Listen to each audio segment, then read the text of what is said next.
السلام علیکم ورحمۃ اللہ وبرکاتہ۔ دوستو، آج کافی دنوں کے بعد ویڈیو بنانے کا پھر سے موقع ملا ہے، اور آج ایک بہت ہی شاندار چیز، بہت ہی اچھی اور بہت ہی بہترین، شاید کہ دنیا میں کہیں نہ ملے، وہ آپ کو بتانے کی کوشش کر رہا ہوں۔ جس طریقے سے جیسا کہ صدقہ جاریہ اور اولاد وغیرہ کی طرف سے استغفار کا نفع، یعنی کہ فائدہ، صدقہ ہو یا کوئی ایسی چیز ہو جو تمہارے صدقہ جاریہ کا کام کرے، ٹھیک ہے۔ صدقہ تو دنیا کے اندر جب تک آپ ہو، صدقہ بلاؤں کو ٹالتا ہے، آپ نے بہت سنا ہوگا، لیکن صدقہ جاریہ کیا چیز ہے، اس سے کیا فائدہ آپ کو پہنچتا ہے، وہ ہم آپ کو اس ویڈیو کے اندر بتاتے ہیں۔ بنے رہیے ہمارے چینل سے، اور ہماری ہمت و حوصلے کو، چینل کو سبسکرائب کر کے ہمارے ہمت حوصلے کو بڑھائے اور بلند کرے۔ آئیے چلتے ہیں، آج کی ویڈیو شروع کرتے ہیں۔ حضرت ابو امامہ رضی اللہ تعالی عنہ سے روایت ہے کہ آپ صلی اللہ علیہ وسلم نے ارشاد فرمایا کہ بلا شبہ مرنے کے بعد جو چیزیں مومن کو اس کی نیکیوں سے پہنچتی ہے، ان میں سے ایک ہے علم، جس کو اس نے پھیلایا ہو، یا نیک اولاد چھوڑی ہو، یا کوئی قرآن شریف ورثے میں چھوڑ گیا ہو، یا مسجد تعمیر کر گیا ہو، یا کوئی مسافر خانہ بنا گیا ہو، یا کوئی نہر جاری کر گیا ہو، یا اور بھی کوئی ایسی چیز چھوڑ کر کے وہ اپنی زندگی میں گیا ہو جو آنے والی امت کو فائدہ پہنچائے، اپنے دین کو فائدہ پہنچے، اپنے اسلام کو فائدہ پہنچے،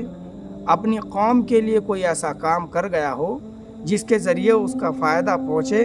ایسا صدقہ جاریہ کر گیا ہو جس کا ثواب مرنے کے بعد بھی پہنچتا رہے۔ اس میں بہت ساری چیز ہیں، جیسے کہ علم ہے۔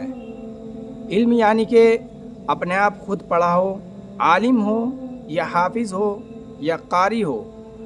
کچھ بھی ہو، خواہ کسی بھی چیز کا علم ہو، اچھا علم ہو، دین کا علم ہو، تو وہ کسی کو پڑھا گیا ہو، یعنی کہ وہ اگر مر بھی گیا تو اس کے بعد شاگرد اس علم کو، اس کڑی کو آگے چلاتے رہے، اس کے شاگرد اور ان کے شاگرد جتنے بھی قیامت تک اس کے شاگرد چلتے رہیں گے، اس کو اس کا ثواب پہنچتا رہے گا۔ یہ بھی ایک صدقہ جاریہ ہے۔ نیک اولاد ہو، یعنی کہ اس کی اولاد نیک ہے، پھر اس کی بھی اولاد نیک رہی، جیسے اس کا خاندان چلتا رہے گا تو اس کو اس کا بھی صدقہ پہنچتا رہے گا، ثواب پہنچتا رہے گا۔ قرآن شریف ورثے میں چھوڑ گیا ہو، یعنی کہ کچھ کلام پاک کے نسخے مسجد یا کسی مدرسے میں رکھ گیا ہو، جب تک کہ بچے یا کوئی بھی اس کو پڑھتا رہے گا، آپ کو اس کا ثواب پہنچتا رہے گا۔ مسجد تعمیر کر گیا ہو، اس میں مسجد ہے، مسجد تعمیر کر گیا ہو، جب تک اس مسجد کے اندر نماز ادا ہوتی رہے گی، اللہ تبارک و تعالی آپ کو آپ کی قبر کے اندر اس کا ثواب پہنچاتا رہے گا انشاءاللہ۔ اور حضرت ابو ہریرہ رضی اللہ تعالی عنہ سے مروی ہے کہ رسول اللہ صلی اللہ علیہ وسلم نے ارشاد فرمایا کہ بلا شبہ اللہ تعالی نیک بندے کا درجہ جنت میں بلند فرمائے گا۔ وہ کہے گا کہ اے خدا، یہ درجہ مجھے کیسے ملا، یعنی کہ بندہ اللہ تبارک و تعالیٰ سے پوچھے گا کہ یہ جو درجہ مجھے ملا ہے، یہ کیوں ملا اور کیسے ملا۔ اللہ جل شانہ فرمائیں گے، تیری اولاد نے تیرے لیے استغفار کی، جس کی وجہ سے یہ مرتبہ تجھ کو ملا۔ یعنی کہ مرنے کے بعد اگر اولاد استغفار کا ہدیہ لے کر کے انعام اللہ تبارک و تعالیٰ کی بارگاہ میں پیش کرے کہ اور یہ دعا کرے کہ یہ ہمارے والد کو یا والدہ تک پہنچا دے، تو ثواب کے طور پہ اس کے پاس پہنچ جائے گا۔ جب پہنچے گا تو اللہ تبارک و تعالیٰ سے بندہ ارشاد فرمائے گا کہ یہ کس وجہ سے مجھے ملا، تو اللہ تبارک و تعالیٰ کہے گا کہ تیری اولاد نے تیرے لیے استغفار کا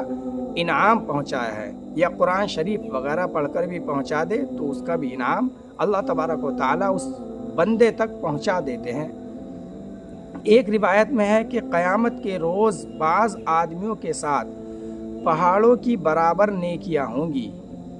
وہ یہ دیکھ کر عرض کرے گا کہ یہ مجھے کہاں سے ملی، اللہ تبارک و تعالی ارشاد فرمائے گا تیری اولاد کے استغفار کرنے کی بدولت تجھے یہ عنایت کی گئی۔ حضرت ابن عباس رضی اللہ تعالی عنہما روایت فرماتے ہیں کہ رسول خدا صلی اللہ علیہ وسلم نے ارشاد فرمایا کہ میت اپنی قبر میں بس ایسا ہی محتاج ہوتا ہے جیسے کوئی ڈوبتا ہوا شخص۔ پھر فرمایا کہ وہ دعا کا منظر رہتا ہے جو اس کے باپ یا ماں یا بھائی یا دوست کی جانب سے پہنچتا ہے۔ یعنی کہ میت قبر کے اندر ایک محتاج ہوتا ہے ثواب کا، جیسے کہ ڈوبتا ہوا شخص کوئی ڈوب رہا ہو تو اس چیز کا محتاج ہوتا ہے کہ شاید کہ کوئی آئے اور مجھے یہاں سے نکال لے۔ اسی طریقے سے میت قبر کے اندر منتظر ہوتی ہے اس چیز کی کہ کوئی میرا گھر والا، اس کے ماں باپ زندہ ہے تو اس کے ماں باپ یا بھائی بہن یا دادا دادی یا بھتیجے بھتیجی یا کوئی بھائی یا اور بھی کوئی اس کا یار دوست ہو، وہ کسی بھی طریقے سے اس کو ثواب پہنچا دے۔ اس چیز کا مردہ محتاج ہوتا ہے قبر کے اندر۔ جب اسے ان میں سے کسی کی دعا پہنچ جاتی ہے، یعنی کہ جب کوئی تمہارا اپنا تمہارے لیے دعا پہنچا دیتا ہے تو ساری دنیا اور جو کچھ دنیا میں ہے اس سب سے زیادہ اس کو وہ دعا محبوب ہوتی ہے۔ یعنی کہ قبر کے اندر دنیا کی ہر چیز سے زیادہ پسندیدہ صرف دعا ہوتی ہے۔ وہ بے شک زمین والوں کی دعا سے اللہ تبارک و تعالی قبر والوں پر پہاڑوں کی برابر ثواب داخل فرماتے ہیں، اور بے شک زندوں کا ہدیہ مردوں کے لیے ان کے واسطے استغفار کرنا ہے۔ یعنی کہ کوئی اگر مر گیا، آپ کا کوئی مر جائے، انتقال ہو جائے، دنیا سے چلا جائے، تو اس کے لیے استغفار کرتے رہو، ایصال ثواب اس کے لیے پہنچاتے رہو، اس کی طرف سے کچھ بھی کرو اس کو ثواب پہنچاتے رہا کرو۔ مومن کو ملک الموت کا سلام، یعنی کہ جو بندہ مومن ہوتا ہے اس کو ملک الموت بھی سلام کرتی ہے۔ حضرت انس بن مالک رضی اللہ تعالی عنہ سے روایت ہے کہ حضرت رسول اللہ صلی اللہ علیہ وسلم نے ارشاد فرمایا کہ جب ملک الموت خدا کے مقبول بندے کے پاس آتے ہیں تو اس کو سلام کرتے ہیں اور یوں ارشاد فرماتے ہیں تم پر سلام ہو اے اللہ کے دوست، اٹھو نکلو جسے تم نے خواہشات نفس کو قربان کر کے برباد کیا، اور اس گھر کو چلو جسے تم نے عبادت کر کے آباد کیا۔ مومن کا دنیا میں رہنے سے انکار کرنا اور اس کو بشارت ملنا۔ آپ صلی اللہ علیہ وسلم نے سے حضرت عائشہ رضی اللہ تعالی عنہا سے ارشاد ہے، رسول خدا صلی اللہ علیہ وسلم نے حضرت عائشہ رضی اللہ تعالی عنہا سے ارشاد فرمایا کہ جب مومن مرتے وقت فرشتوں کو دیکھتا ہے تو فرشتے اس سے کہتے ہیں کہ کیا ہم تم کو دنیا میں واپس کر دیں اور روح قبض نہ کرے؟ مومن کہتا ہے کیا مجھے غموں اور فکروں کے مقام میں چھوڑ جانا چاہتے ہو؟ اب تو میں نہیں رہتا، مجھے اللہ کے پاس لے چلو۔ یعنی کہ مومن کو جو روح قبض کرنے فرشتے آتے ہیں تو فرشتے مومن سے سوال کرتے ہیں کہ آپ کی روح قبض نہ کی جائے، لیکن وہ مومن ہے، اللہ تبارک و تعالیٰ کا دوست ہے، تو وہ کہہ دیتا ہے کہ نہیں، اب ان پریشانیوں میں مجھے نہ چھوڑو، بس جلدی سے اللہ تبارک و تعالیٰ کی بارگاہ میں مجھے لے چلو اور وہاں پیش کر دو۔ حضرت زید رضی اللہ تعالیٰ عنہ فرماتے ہیں کہ موت کے وقت مومن کے پاس فرشتے آ کر اسے خوشخبری سناتے ہیں اور اس سے کہتے ہیں کہ تم جہاں جا رہے ہو وہاں جانے سے ڈرو نہیں، لہٰذا اس کا خوف جاتا رہتا ہے، اور اس سے یہ بھی کہتے ہیں کہ دنیا اور اہل دنیا سے جدا ہونے پر رنج نہ کرو اور جنت کی خوشخبری سن لو، لہذا وہ اس حال میں مرتا ہے کہ اس دنیا میں خدا اس کی آنکھیں ٹھنڈی کر دیتا ہے، یعنی کہ جنت میں۔ تو یہ مقام اور مرتبہ ہوتا ہے ایک مومن کا۔ اگر ہم اللہ تبارک و تعالیٰ کی عبادت کرتے رہیں، 5 وقتہ نماز پڑھتے رہیں، قرآن کو پڑھتے اور پڑھاتے رہیں، احادیث کو سنتے رہیں اور دوسروں کو سناتے رہیں، سنتوں پر عمل کرتے رہیں، خواہ دین کے کام میں ہمیشہ لگے رہیں۔ دین کے ایک الگ الگ شعبے ہیں،